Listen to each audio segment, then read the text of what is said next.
তাহলা ভাই মনে হয় এবার বিয়েটা কইরাই ফেলবে। তার বাপের ফোন দিয়ে সে নিজেই তার বিয়ের কথা বইলা দিল, তাও সকলের সামনে লাইভে। তাহলা ভাইয়ের মুখে বিয়ের কথা শুনে তার আব্বুর রিয়াকশন কি ছিল, চলো সেটাই দেখা যাক। বিয়ে করাই লাগবে আবার, দান শেষ। এনার্জি আছে আজকে, আমার ফুল এনার্জি। আজকে কইই ছাড়বো। ভালো আছেন আব্বু? এই তো আলহামদুলিল্লাহ। আমি আপনারা যেটা কই কসি ফয়েজের ছাল হয়েছে না কতদিন আগে, ইলান দাদা ছাল জসিম বিয়ে হয়েছে না, ওর কি ছাল মেয়ে হয়েছে নাকি? 2 বছরের মতো।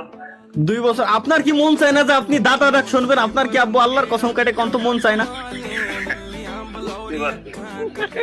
বুঝতে তো পারবেন। আহা, চুল তো আপনার পায়ে গেছে, বয়স তো বেড়ে গেছে। আমারও তো বয়স 25-26 বছর হয়ে গেছে। ওদিক দিয়ে ভয়েস বিয়ে শাদী করে ছাল মেয়ে হয়ে গেছে। আমি এক লাইভ স্ট্রিম পর্যন্ত করতে পারতেছি না, পোলা বানায় কমেন্ট করে ফাটাই ফেলতেছে, ভাই বিয়ে করবেন কবে? বিয়ে হয় না কেন? আমি বিয়ে শাদী করবো না।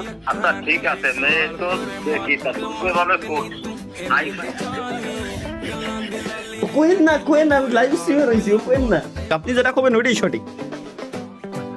ঠিক আছে তাহলে রেখে দিলাম আব্বু।